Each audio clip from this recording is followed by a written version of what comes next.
janji Allah kepada orang yang berdoa. Makanya doa itu benar-benar senjata orang mukmin, melebihi senjata apapun yang dimiliki oleh seseorang. Paling dahsyat itu kalau punya doa. Jadi kalau orang yakin kepada Allah, maka dan keyakinan dia kepada Allah lebih besar daripada keyakinan dia kepada apapun, maka selama dia masih bisa berdoa kepada Allah, dia tenang. Ada masalah dikit, oh Ilahi. Ada masalah dikit, Ilahi. Ada masalah dikit, Rabbi. Terus saja. Ada masalah sepele apapun, minta ke Allah. Ada masalah apapun, minta ke Allah. Dan kata Nabi, janganlah kalian menjadi lemah dalam berdoa, karena sesungguhnya tidak akan binasa seseorang selama dia masih berdoa kepada Allah. Itu hadis Nabi dari Aisyah. Janganlah kalian menjadi lemah dalam berdoa, artinya jadi pundung, jadi putus asa dalam berdoa, karena tidak akan binasa seseorang selama dia masih berdoa kepada Allah Subhanahu wa taala. Jadi kalau kita masih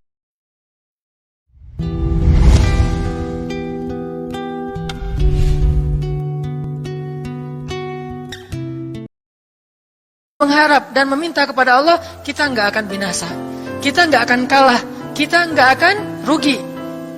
Dan kata para ulama, segala sesuatu di dunia ini akan pergi dan tidak kembali. Ini clue penting nih, bisa dicatat.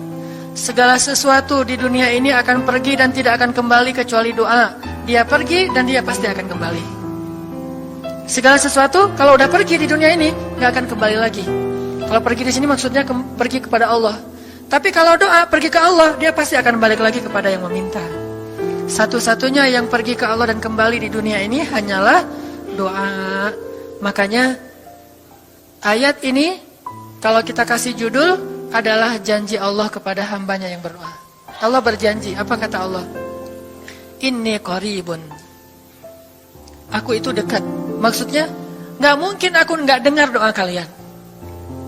Begitu kita berdoa, kita pikir, Allah dengar gak ya? Jangan-jangan kok doa saya belum diijabah, kayaknya Allah gak dengar yang kemarin, saya harus keraskan lagi suara saya. Enggak, inni qarib. Arti inni qarib, aku itu dengar banget apa yang kamu ucapkan. Gak usah diucapkan, di dalam hati aja Allah udah dengar. Siapa yang pernah berdoa di dalam hati terus langsung Allah ijabah? Rasulullah. Coba teman-teman buka awal juz kedua.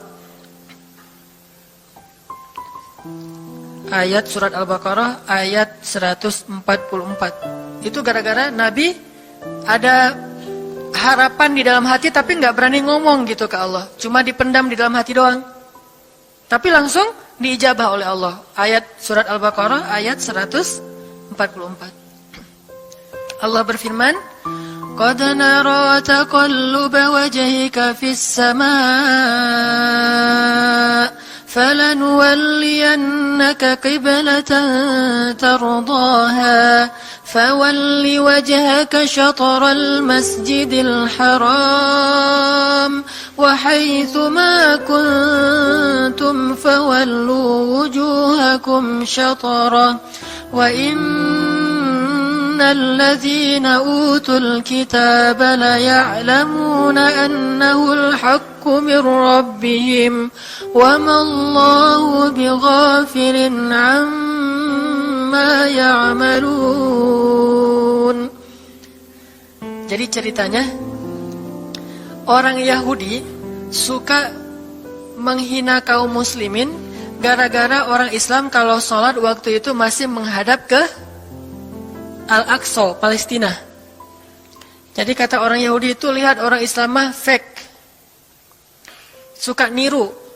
Kita sholat menghadap Al-Aqsa, mereka sholat menghadap Al-Aqsa. Berarti agama mereka itu adalah agama yang meniru agama kita, nggak original. Sering diperolok-olok, setiap kaum muslimin sholat dihina sama mereka. Akhirnya Nabi ngerasa sedih. Wah, gimana ya caranya? Sehingga setiap sore Nabi berdiri di suatu bukit, kemudian lihat ke langit. Cuman nggak ngomong, gini aja ke langit. Membatin, bayangin. Pernah nggak teman-teman membatin ke Allah? Ini yang harus kita coba lakukan. Belajar membatin kepada Allah. Itu romantis banget. Jadi duduk sendiri. Allah, ngomong gitu dalam hati. Dan yakinlah ini qarib, Allah tuh dengerin. Jangan pikir saya kayak ngomong sendiri, kayak orang kurang waras. Enggak, Allah itu mendengar. Jadi kita batin aja sama Allah, ngomong dalam hati, ya Allah, saya tuh lagi gini, ada masalah. Ngomong dalam hati kita, please Allah, please, gitu ya. Nah, itu kalau kita membatin, inni qaribun wa asirru qaulakum aw ijharu bih innahu alimun bidzatis sudur. Jadi Nabi nggak enak mau ngomong, ya Allah, tolong dong pindahin kiblat dari Masjidil Aqsa ke Masjidil Haram. Soalnya daripada dikata-katain melulu sama orang Yahudi, mau ngomong kayak gitu tuh nggak enak sama Allah. Malu Rasul ke Allah. Masa kiblat aja minta dipindahin. Akhirnya Nabi cuma ngelihat ke langit aja tiap hari. Udah selesai, pulang. Besok lihat lagi ke langit. Turunlah ayat ini. Sesungguhnya kami telah melihat bagaimana kamu selalu menengadahkan wajahmu ke langit. Maka kami palingkan kiblat ke arah yang kamu sukai. Coba lihat. Turun wahyu untuk merespon doa Nabi yang bahkan belum diverbalkan. Belum diucapkan dengan kata-kata, tapi Allah udah ngerespon. Gimana caranya biar kita bisa kayak gitu? Lihat seorang cewek cantik, kayaknya kerudungnya soleha gitu ya. Kuliahnya di UIN misalnya. Atau di pesantren mana gitu. Ternyata pas kita tanya-tanya ke teman-teman kita, oh dia tuh lagi belajar Al-Quran di masjid. Sekarang lagi hijrah banget. Bahkan udah hafal juz amma, juz 30, Masya Allah. Terus dalam hati, aduh, ini kayaknya cocok menjadi ibu bagi anak-anak saya. Wih. Tapi dalam hati kan gak berani ngomong nih. Tiba-tiba dapat berita, dia masih jomblo juga loh, belum ada apa-apa, gak ada ikatan sama siapa-siapa. Oh gitu, membatin lagi, ya Allah, bisa gak ya saya datang ke rumah dia. Tiba-tiba kita ngelewat, ketemu dia lagi benerin motor, lagi parkir motor depan rumah dia. Si Neng itu ternyata rumahnya di sini. Ternyata tetangga. Ada aja jalan tuh Allah mempertemukan. Allah tahu isi hati kita. Bisa nggak caranya sespontan itu? Gampang. Pengen sesuatu, Allah kasih. Padahal kita belum minta. Ini kan keajaiban doa nih. Cuman kita seringnya ngerasa udah minta berkali-kali kok nggak dikasih-kasih. Kita belajar sekarang. Rasul nggak usah minta pakai verbal, cuman membatin doang dalam hati, Allah udah ngasih. Pernah nggak teman-teman ngerasa kayak gitu? Ada kepengen sesuatu, tiba-tiba terwujud. Pernah kan? Tapi kepengennya yang baik-baik. Pengen misalnya, aduh, saya pengen banget umroh, cuman mau ngomong kayak gitu mah, saya mah orangnya kayaknya nggak mungkin bisa umroh kalau ngandalin harta. Orangnya nggak mampu, kerjanya juga pas-pasan, gimana mau umroh untuk makan aja susah. Tapi pengen banget dalam hati kita.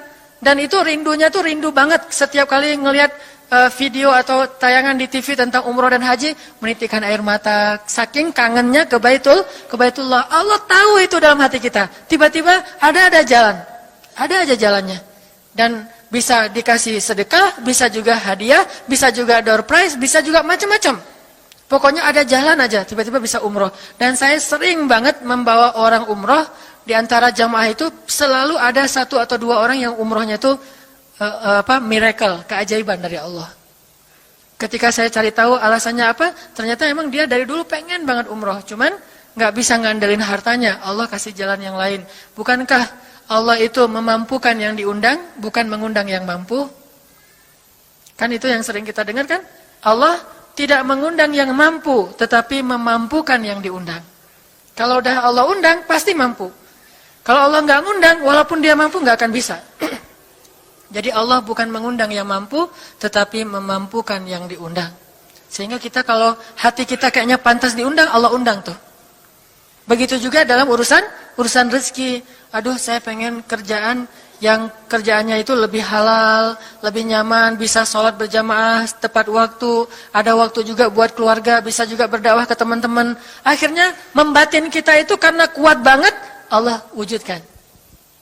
Ini artinya Allah qaribun, Allah maha dekat. Sehingga kalau kita pengen doa kita itu powerful, belajar dari as-siqah billah.